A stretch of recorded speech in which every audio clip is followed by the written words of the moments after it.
Hello, welcome. Sorry for the shaky camera once again. Welcome to the third watch review on my channel. Third video will be the third GMT dive style watch that I've looked at. The third GMT dive style watch that I've looked at. This today will be the Ocean 39 GMT Premium by Steinhart. Don't ask me if that's the actual order. Ocean 39 GMT Premium. Ocean Premium 39. One way or another. They've got a lot of names, this watch. So Steinhart, I'll give you a bit of background about them first. Steinhart, quite a controversial brand.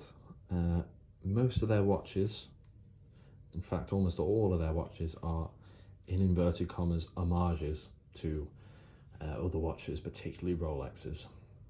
So they have a lot of Submariner style watches. They have a lot of some chronographs, some that look just like the Paul Newman Daytonas, but 10 times the thickness. And then of course this, which is very clearly getting some cues from the Batman, the Rolex GMT Master with the blue and black bezel. I'll start discussing that a bit further, to be honest. I have a few thoughts about that topic. You know, to me, Steinhart, the word homage is overused. As I've said in a couple of other videos, it's overused. Now, Steinhart present that better than anyone. Most of their watches, to me, are not homages. They are copies, you know. I know they're not fakes. I know they've got a different name on them. But if it looks exactly the same in almost practically every way, it's a copy. It's not an homage, is it? You know, you're not paying homage to something by copying it exactly. This, to me, is what could be referred to as an homage. It's easily my favourite Steinhart. To me, there's enough difference. So if you look at some of their other GMT models, especially, you know, you have the 3 o'clock date window, as you do on the Rolexes, with a terrible Cyclops, this, you know, Mercedes handset. It's all set up to essentially be a copy. This has its own cues, you know. I'll move the hands around a bit. In fact, the watch isn't even running. I'll get it running. And then we'll move the hands around a bit so you can get a better view of the watch face. Into that classic. It's not the classic, is it? It's 10 past 10, but whatever. So there we go, you can get a better view of the face. So obviously it has some of its own cues. So I'll run through some of the features. So this is a sapphire crystal anti-reflective coating, a bit of blue anti-reflective coating on it, as you can see. You've got a ceramic bezel insert, fully loomed, only unidirectional. 120 click probably, not sure, feels like 120 click. The sizes, 13 millimeters thick, so relatively thin. It is 39 millimeters in diameter, so relatively vintage, smaller styling, a very nice size if you ask me for my 7-inch wrist. 20 mil lug width. I can't actually see the lug to lug, but it's quite a relatively short lug to lug compared to some of the other Steinharts. The larger Steinharts obviously have an issue, if you didn't know already, where the case is quite flat, and when that lug to lug gets too long, they can wear very big. This being the 39 mil doesn't have that problem at all.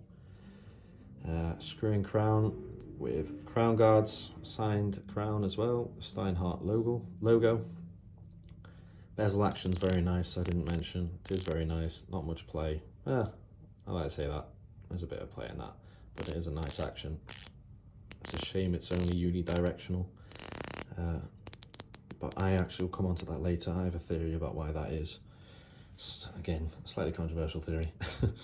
Polished sides, quite simple finishing, not the best finishing. Brushed on top, polished sides. Not a fan of polished sides on a watch like this.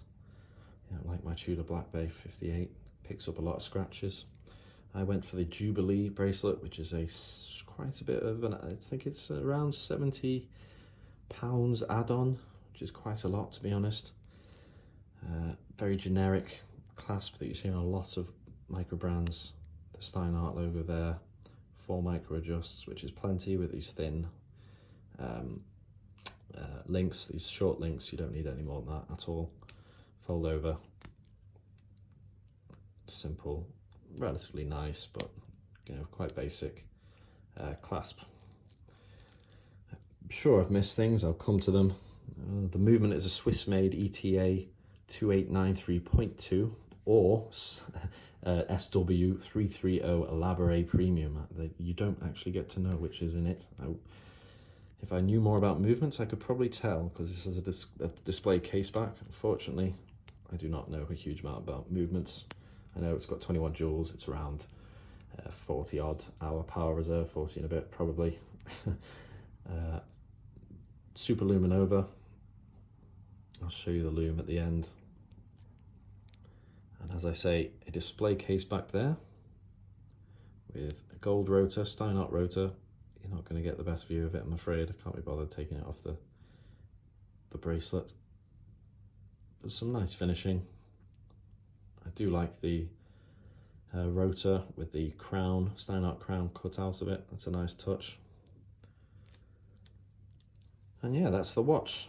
So obviously it does enough different from a Rolex to not be a copy. It's got the 6 o'clock dates, no cyclops, a very different text layouts, different handset with these thick wide lugs, these thick wide handset. Display case back, obviously, that Rolex doesn't have, and quite impressively, it has 500 meters, if you can see down there, 500 meters of water resistance. So I can't think of another GMT style dive watch out there with a display case back that manages 500 meters of water resistance. I don't know if it would actually survive to that. I don't know where they've got that number from. I don't know if I fully trust Steinhart, to be completely honest about that, but I have worn this diving. I am a scuba diver. I have worn this diving a few times, no problems whatsoever. So that's a general overview. I'm sure I've missed things, but let's get on to my thoughts about it. If I didn't mention already, it's a Super Luminova BGW9. I have mentioned already, haven't I? I'll show that at the end. So positives, obviously, as I've just said, a GMT watch with that sort of water resistance with a display case back that lets you see the movement. That's quite impressive if you ask me. It's a very nice Batman homage as well. I don't think there's many good Batman homages out there. This might be right up there with the best looking. Obviously it's quite close in styling. You know, it's, as I say, I wouldn't call this a copy, I would call it an homage, but it is quite similar to those Rolex Batmans. No one's going to have any doubts what you're trying to look like by wearing this, but I'm not someone who cares too much about that. I'll put it on wrist. 39mm wears perfectly, wears nice and thin. You know, maybe wears a little bigger than 39mm, more like a 40, but in a good way. This Jubilee is very nice, very nicely machined, brushed all over, with screwed links as well. I'm sorry, I'm really crap at keeping the watch on screen, but bear with me, I'm not a professional YouTuber. So I have a lot of positives to say to this watch, really. The lume is very good, as you will see. I much prefer a date at the 6 o'clock than the 3 o'clock. It makes a much more symmetrical dial. So then my negatives, if I have them, it is quite a small crown, could be slightly larger. The text on the dial will throw a lot of people off. I'll get that up close. So particularly the font on the word ocean, a little strange if you ask me. I think if they removed that word entirely, it would look a lot better. I actually don't mind it, being a scuba diver, being a marine biologist. I like the word ocean. I like the ocean in general. Got Swiss made down at the bottom here. Everything lines up pretty well. So that might be a negative for some. The clasp, definitely a negative for me. I've seen this on too many watches now. It's the same clasp, just gets their own thing printed on it. When you're paying 70 quid for this bracelet, they could do something a little different somewhere. And then my biggest negative, unfortunately, I'm not sure if this is just, well, I'm assuming this is just my watch, but this watch runs around 80 seconds slow a day, so there's something very wrong with the movement. I didn't notice whether it was like that when it arrived, but I wasn't fully into watches as much when this arrived a year and a half ago or so, a year ago probably now. But yeah, 80 seconds slow a day, oof. It needs a service for sure. So, just to finish up, I'm going to put this next to a couple of my other GMT dive style watches. I'll be following this video up with a comparison of the three, a choice of my favourite, pros and cons of choosing between the three.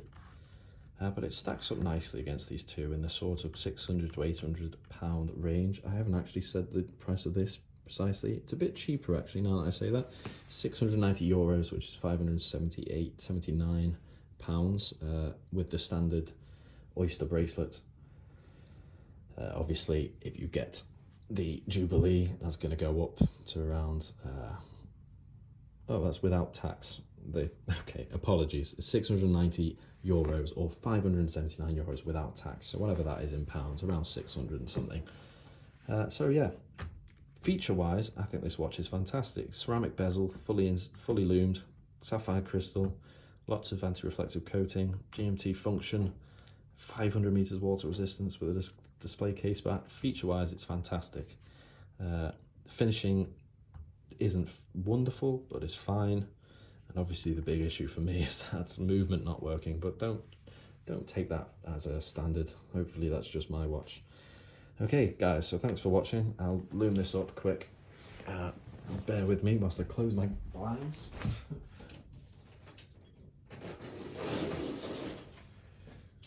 Not the most professional YouTuber ever, I've got to say. Okay, so that is the strobe. Let's loom this up.